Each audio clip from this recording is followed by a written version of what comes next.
హ్మ్. నేను నాగేశ్వరరావునండి. నా పేరు నాగేశ్వరరావు ముప్పాళ్ళ. అందరూ నన్ను రావు అని పిలుస్తుంటారు. ఆహ్, మీరు గూడా అలా పిలవచ్చు కావాలంటే. ఆహ్, నేను ఇన్నాళ్ళు ఎప్పుడు ఈ వీడియోలు చేయటం అలాంటివేం చేయలేదు. ఇది ఫస్ట్ టైమ్ చేయటం. ఆహ్, సో, నేను గూడా నేర్చుకుంటున్నాను ఎలా చేయాలి, ఏమిటి అన్నది. తప్పులేమన్నా ఉంటే క్షమించండి. ఆహ్, ఇందులో నేను ముందర మాట్లాడదాం అనుకున్నదేంటంటే, నన్ను నేను ఎలా పరిచయం చేసుకోవాలి అన్నది ఆలోచించాను చాలా సేపు. ఆలోచిస్తే చాలా విషయాలు వస్తున్నాయి. అంటే నేను చేసే వృత్తి చెప్పాలా? లేతే నేను పలానా వాళ్ళ కొడుకునని చెప్పాలా? లేతే ఫలానా వాళ్ళ హస్బెండ్ అని చెప్పాలా? ఫాదర్‌నని చెప్పాలా? ఎలా చెప్పాలి? లేతే నేను ఎలా చేస్తానని చెప్పాలి? ఏం చెప్పాలన్నది చాలా సేపు ఆలోచించాను. కానీ అన్నిటికన్నా బెస్ట్ ఏంటనిపించిందంటే ఆహ్, ఉత్తినే ప్రస్తుతానికి పేరు చెప్పి, దాని తర్వాత మీ ఎక్స్‌పీరియన్స్‌ని పెట్టి మీకెలా అనిపిస్తే దాన్నలా కొంచెం చేయటం బెటర్ అనిపించింది. సో, ప్రస్తుతానికి రావు. ఇంక అదే నా పరిచయం. ఆహ్, సో, నేను ఇవాళ ఏం మాట్లాడదాం అనుకున్నానంటే, నాకు వచ్చిన థాట్ ఏంటంటే, హ్మ్. అలానే మనందరికీ ఈ మనమేమిటి అన్నది ఒకటి వస్తూ ఉంటుంది. అలానే మనం చెప్పేటప్పుడు మనం ఒక రకంగా మనల్ని మనం ఊహించుకొని అవతల వాళ్ళకి చెప్తుంటాం. కానీ అవతల వాళ్ళ ఎక్స్‌పీరియన్స్ వేరే విధంగా ఉంటుంది. సో, అది ఆలోచిస్తే నాకొక థాట్ వచ్చింది. అసలు ఒకరిని డిస్క్రైబ్ చేయాలంటే ఎలా డిస్క్రైబ్ చేయాలి అని ఆలోచిస్తే, చిన్న చిన్న విషయాలు తీసుకున్నాం అనుకోండి. ఇప్పుడు చింతపండు అలాంటిది తీసుకున్నాం. పుల్లగా ఉంటుంది, నల్లగా ఉంటుంది ఇలా ఏదో చెప్తాం. అలానే ఉప్పు తీసుకుంటే ఉప్పగా ఉంటుంది, ఇలా ఉంటుంది. టీవీ తీసుకుంటే ఇలా ఉంటుందని చెప్తాం. అలానే ఒక మనిషిని చెప్పేటప్పుడు ఏం చెప్తాం? ఒక మనిషి గురించి చెప్పేటప్పుడు. అంటే ఒకటి చూస్తే రూపం గురించి చెప్పొచ్చు. ఇలా ఉంటాడు, తెల్లగా ఉంటాడు, ఎత్తుగా ఉంటాడు, లావుగా ఉంటాడు ఇలాగ రూపం చెప్పొచ్చు. కానీ రూపం ఒకటి పూర్తిగా మనిషి గురించి తెలుసుకోలేం గదా!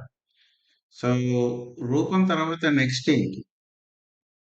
నెక్స్ట్ ఏంటని ఆలోచించేటప్పటికి ఇందాక నేనన్నట్టు మన రోలు అంటే మన వృత్తి లేతే మన పాత్ర ఏంటి అన్నది నెక్స్ట్ వస్తుంది.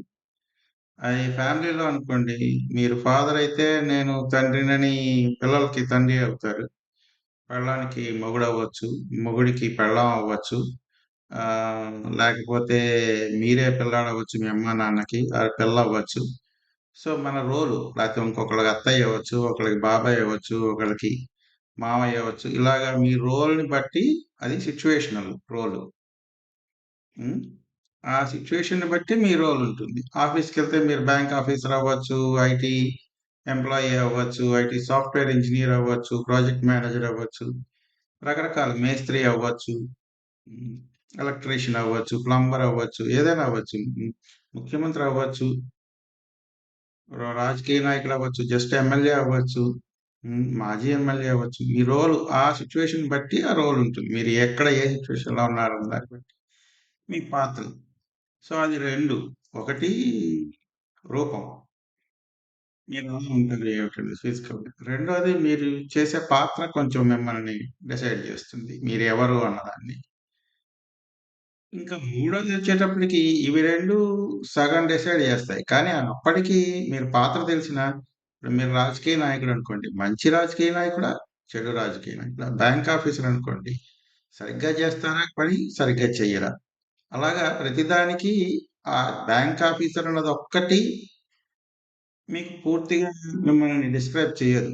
దాన్ని బ్యాంక్ ఆఫీసర్ అన్న వృత్తి లేతే నాన్న అన్నదొకటి, కొడుకు అన్నదొకటి మిమ్మల్ని పూర్తిగా డిసైడ్ చేయదు. అంటే మీ పాత్ర చెప్పినంత మాత్రాన మీరెవరు అన్నది పూర్తిగా చెప్పినట్టు కాదు. సో, పాత్ర కన్నా ఇంకా ఏమిటి?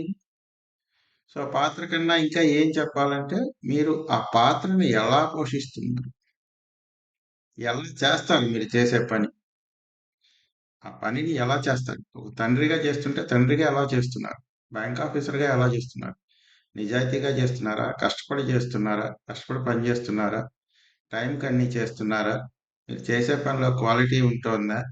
నిబద్ధత ఉంటోందా? ఇవన్నీ ఇంకొంచెం ఎక్కువ చెప్తాయన్నమాట మీ గురించి. ఎలా చేస్తున్నారు ఆ పాత్రని అన్నది. అంటే హ్మ్. పాత్ర అన్నది సగం ఈ రూపం, పాత్ర అన్నది ఒక 30, 40% మిమ్మల్ని నేను చెప్తే, ఎలా చేస్తున్నారో అన్నది దానికి ఇంకొంచెం కలర్ యాడ్ అవుతుందన్నమాట. మీరెవరు అన్న దాన్ని డిస్క్రిప్షన్‌లో ఇంకొంచెం దోహదపడుతుంది. అది అర్థం చేసుకోవటంలో, మిమ్మల్ని అర్థం చేసుకోవటంలో. ఎలా చేస్తున్నారన్నది ఒక వంతైతే, అది హ్మ్, ఎప్పుడు అలానే చేస్తున్నారా లేదా? అంటే కష్టపడి పని చేస్తారండి పలానా ఆయన అని అనుకోండి. ఆయన ఎప్పుడూ కష్టపడి పని చేస్తారా? లేకపోతే ఆయనకు అవసరం ఉన్నప్పుడు చేస్తారా? హ్మ్. అసలు ఆహ్, ఎప్పుడూ ఒకే రకంగా ప్రవర్తిస్తుంటారా? ఈయన ఎప్పుడు నిజాయితీగా ఉంటారు. ఎప్పుడూ నిజాయితీగా ఉంటారని చెప్పటం అన్నది అందులో ఇంపార్టెంట్ అన్నమాట. నిజాయితీగా ఉన్నాడంటే ఈ సిట్యుయేషన్‌లో ఉండుండొచ్చు. తర్వాత ఉంటాడో లేదో తెలీదన్నట్టుగా. హ్మ్. అలానే అందుకని ఆ చేసేది మీరు చేసేది ఎలా చేస్తున్నారు? ఎంత కాలంగా అలా చేస్తున్నారు? హ్మ్. సో, అలానే ఎప్పుడు చేస్తారా? ఎప్పుడూ అలానే చేస్తారా ఆ పని? ఏ పనైనా. అంటే ఓ మేస్త్రి ఉన్నాడనుకోండి. వాడు మేస్త్రి హ్మ్. వారేం చేస్తారు? ఇల్లు కట్టటాలు అవి ఇవి చేస్తారు. ఈయన బాగా చేస్తాడండి. మంచి క్వాలిటీ సరుకులు తెస్తాడు. బాగా కడతాడు. పర్ఫెక్ట్‌గా చేస్తాడు అని చెప్పారనుకోండి. అంతా బాగానే చేస్తారు. ఒక ఇల్లు కట్టారు. ఇల్లు కట్టారు. దాని తర్వాత 4 ఏళ్లకి బిజినెస్ వచ్చింది. ఏం చేస్తారు? అలానే క్వాలిటీగా చేస్తారా? లేకపోతే ఇప్పుడు 4 వచ్చాయి గదా! టైం లేదు గదా! ఉన్న టైంలో ఏదో ఒకటి చేద్దాం అని జెప్పి క్వాలిటీ తగ్గుతుందా? లేకపోతే ఇప్పుడే 4 రాళ్ళు సంపాదించుకోవాలని జెప్పి పూర్ క్వాలిటీ మెటీరియల్ వాడతారా? హ్మ్. లేతే చేసే పని పని తొందరగా జేసేసి మళ్ళీ ఇంకోటి జేయాలి గదా! ఇంకోటి చేయాలి గదా! అని త్వరగా చేయటంలో ఏమన్నా పొరపాట్లు జేస్తారా? సో, ఎప్పుడు ఎలా చేస్తారు అన్నది ఇంకొంచెం ఎక్కువ జెప్తుంది మీ గురించి. ఎలా చేస్తారు?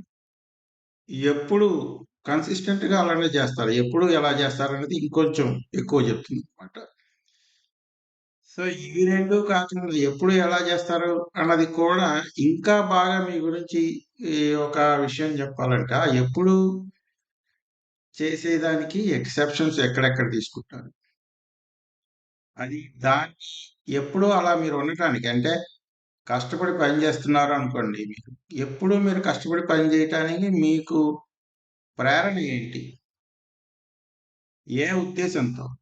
ఏ ఉద్దేశంతో అలా చేస్తున్నారు అన్నది ఇంకోటనమాట. అవతల వాళ్ళని మెప్పించడం కోసమో, లేకపోతే ఉత్తినే నటించటం కోసమో బయటికి, ఇంకోడు నన్ను గురించి ఇలా అనుకోవాలని గాని, అలా చేస్తున్నారనుకోండి, కొన్నాళ్ళ తర్వాత అది లాంగ్ టర్మ్‌లో బయటపడిపోతుంది కదా! అందుకని అది ఎప్పుడు చేసేది కూడా దే ఏ ఉద్దేశంతో జేస్తున్నారు అనేది ఇంపార్టెంట్ అన్నమాట. సో, ఇప్పుడు చూస్తే మొత్తం మనం 5 చెప్పుకున్నాం. మీ రూపం, మీ పంత్ రోల్ అవి 2 కొంత ఇన్ఫర్మేషన్ ఇస్తాయి.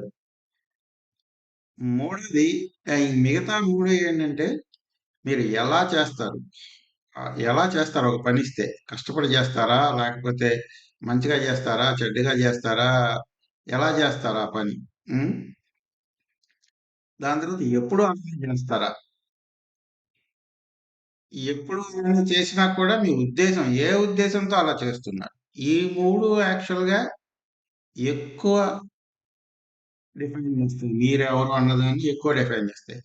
ఫస్ట్ 2 అంటే అవి మారుతుంటాయి కాలానుగుణంగా. అంటే మీ రూపం చిన్న పిల్లాడప్పుడు ఒక రకంగా ఉండొచ్చు. నడి వయస్సు వచ్చేటప్పుడు ఒక రకంగా ఉంటుంది. వృద్ధాప్యంలో ఇంకో రకంగా ఉంటుంది. సో, రూపం మారుతుంది. మీ రోల్ సరి సిట్యుయేషన్ బట్టి మారుతూనే ఉంటుంది. తండ్రయితే తండ్రవుతారు. అంతకుముందు పెళ్లి కాకముందు తండ్రి గాదు ఎవరికీ మీరు. తర్వాత పెళ్లి చేసుకొని తండ్రవ్వచ్చు, తల్లవ్వచ్చు. తర్వాత ఒకళ్ళకి అక్క అవ్వచ్చు, ఒకళ్ళకి చెల్లవ్వచ్చు, ఒకళ్ళకి అన్నవ్వచ్చు, ఒకళ్ళకి మామయ్య అవ్వచ్చు, ఒకళ్ళకి బాబాయ్ అవ్వచ్చు. అలా రకరకాల సిట్యుయేషన్ బట్టి రోల్ మారుతుంది. హ్మ్. ఈ ఈ తర్వాత 3 చెప్పినవి అంటే మీరు ఎలా చేస్తారు? మీరు చేసే పనులు? ఎప్పుడు ఎన్ని చేస్తారా? దాని తర్వాత ఏ ఉద్దేశంతో చేస్తారు? ఈ 3 మీ వ్యక్తిత్వాన్ని, మీ ఐడెంటిటీని లాంగ్ టర్మ్ డిఫైన్ చేస్తాయన్నమాట. అంటే మీరు పర్మనెంట్‌గా పలానా వ్యక్తి ఎప్పుడు నిజాయితీ పరుడేనండి. ఆ! మహాత్మా గాంధీ ఎప్పుడు అహింసకే ఉన్నాడండి. అహింస కోసమే ఉన్నాడు. అది ఎంతకాలం నిలిచిపోయింది? ఆయన ఎప్పుడూ అలా ఉన్నాడు గాబట్టి. ఆయన ఒక ఉద్దేశంతో, మంచి ఉద్దేశంతో చేశాడు గాబట్టి. హ్మ్. అలాగా ఎవరైనా సరే ఒక పనిని ఒక ఉద్దేశంతో లాంగ్ టర్మ్ ఒక విధంగా చేస్తుంటే వాళ్ళని ఆ పని ద్వారా ఎక్కువ గుర్తుంచుకుంటారు. భగత్ సింగ్ మంచి ఉద్దేశంతో తన ప్రాణాన్ని గూడా ఇచ్చాడు. అక్కడ దాకా వెళ్ళాడు. మంచి ఉద్దేశంతో. ఎప్పుడూ దేశభక్తి కోసమే ఉన్నాడు. సుభాష్ చంద్రబోసు దేశభక్తి కోసం చేశాడు. అలాగే అలాంటివేంటంటే ఇక వాళ్ళు పోయినా, ఉన్నా, ఏం చేసినా కూడా అది తర్వాత కూడా అదే మాట చెప్తారు. అందుకని ఎప్పుడు ఎలా చేస్తాం కన్సిస్టెంట్‌గా ఆల్ ద వే ఏ పరిస్థితుల్లోనూ ఒకలానే ఉంటాం. ఒక ఒక ఒక పర్టిక్యులర్ వేలో చేస్తుంటాము. అది మనల్ని డిఫైన్ చేస్తున్నాం. మనం ఎవరు అన్నదాన్ని చెప్తుంది. మా మా బాబాయ్ ఉన్నాడండి. ఆయన చాలా మంచాయన. ఎవరికైనా సరే సహాయం చేస్తారు. ఆయనంతట ఆయనే వచ్చి చేస్తారు. మనం అడగక్కర్లేదు. మన కష్టాల్లో ఉంటే ఆయన వచ్చేస్తారు. అది ఆ పేరు ఎందుకొస్తుంది? ఎందుకంటే ఆయన ఎప్పుడూ అలానే చేస్తారు కాబట్టి. అదీను అవతల వాళ్ళకి ఉపయోగించాలన్న ఉద్దేశంతో చేస్తారు.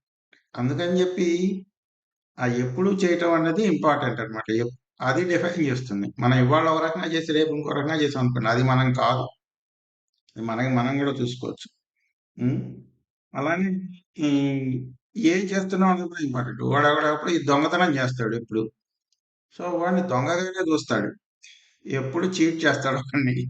సో, వాడు చీటర్ కింద ప్రసిద్ధిగాంస్తాడనమాట. హ్మ్.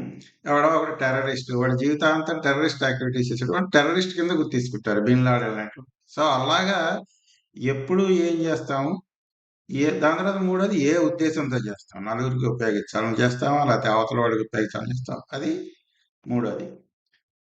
ఇక లాస్ట్ అండ్ ఫైనల్ మీరు ఏ ఉద్దేశంతో చేసినా, ఎప్పుడు ఒకలానే ఉన్నా, ఏం చేసినా, అవతల వాళ్ళకి ఎలా అనిపించింది అన్నది కూడా కొంత మిమ్మల్ని డిసైడ్ చేస్తుంది. మీ క్యారెక్టర్‌ని. మీరు చేసే పని అవతల వాళ్ళకి, మీ చుట్టూతో ఉన్న వాళ్ళకి ఎలా అనిపిస్తుంది. హ్మ్. చిన్న పిల్లాడు ఉన్నాడు. వాడిని బుద్ధి చెప్పడానికి ఒక దెబ్బేశారు. కానీ వాడికేమనిపిస్తోంది? హ్మ్. అలాగే అలానే ఒకళ్ళకి మంచే చెప్పారు. కానీ చెప్పేటప్పుడు కొంచెం కరెక్ట్‌గా చెప్పారనుకోండి. హ్మ్. అవతల వాడికి మీరు చెప్పింది మంచి ఉద్దేశంతో చెప్తారు. మీరు నిజాయితీగానే చెప్పారు. కానీ అవతల వాడికి అది కొంచెం ఎక్కదు. ఎందుకంటే మీరు చెప్పే విధానం వలన అవతల వాడికి. సో, వాడికి ఇది ఏంటి నన్ను తిడుతున్నాడా అన్నట్టుగా అనిపించొచ్చు. అందుకని అవతల వాడికి ఎలా అనిపించింది కూడా కొంత మీ వ్యక్తిత్వాన్ని డిఫైన్ చేస్తుంది. సో, మనం అనుకున్నట్టు ఫస్ట్ రూపం, పాత్ర మనం ఫస్ట్ చాలా ఇదనుకున్నాం. కానీ ఆ రూపం, పాత్ర ఒక 20-30% మిమ్మల్ని మీ వ్యక్తిత్వాన్ని, మీ ఐడెంటిటీని క్రియేట్ చేస్తుంది. ఈ మిగతా 4 ఉన్నాయి చూసారా? ఏ పని చేస్తారు? ఎలా చేస్తారు మీరు? ఎప్పుడు అలానే చేస్తారా? ఎప్పుడు చేసే పనేంటి? ఏ ఉద్దేశంతో చేస్తారు? అవతల వాళ్ళకి ఎలా అనిపిస్తుంది? ఈ 4 మిమ్మల్ని పూర్తిగా ఇన్‌ఫ్లూయెన్స్ చేస్తాయి. ఇప్పుడు ఎంతమంది కూడా ఈ మిగతా 4 మాత్రం మీకు మీ జీవితాంతం మీతో ఉంటాయి. మీరు పలానా వాళ్ళు పలానా చేస్తారండి. ఇలా ఉంటారు, అలా చేస్తారు అని చెప్పుకుంటూనే ఉంటారు మీ చుట్టుపక్కల వాళ్ళు. సో, నేను ఇదంతా ఎందుకు చెప్పానంటే, ఇవన్నీ మనం ఒక రకంగా తయారవ్వటానికి, మనం ఉండటానికి కొన్ని కారణాలుంటాయి. అవన్నీ మనం నెక్స్ట్ వీడియోలో మాట్లాడుకుందాం. ఎందుకు మనం అలా చేస్తున్నాం? మనని మనం ఆలోచించుకున్నా గూడా. మనం చేస్తున్నది మనకి కరెక్టే అనిపిస్తుంది కాబట్టి, ఎందుకు దాని గురించి అసలు ఆలోచించాలి? ఎందుకు మారాలి? అది తర్వాత మనం మాట్లాడుకుందాం. ప్రస్తుతానికి మనం గుర్తిస్తే మనం ఏమిటి అన్నది గుర్తించామనుకోండి. ఎందుకు మనని కొందరు మంచి అనుకుంటున్నారు, కొందరు మంచి అనుకోవట్లేదు. ఏమిటి అన్నది ఆలోచిస్తే మీరు ఈ యాంగిల్‌లో ఆలోచిస్తే మీకు కొన్ని ఆన్సర్స్ దొరుకుతాయి. ఐ హోప్ మీ టైమ్‌ని వృధా చేయలేదనుకుంటున్నాను. Hmm. Thank you for listening to me so far. All have a nice day.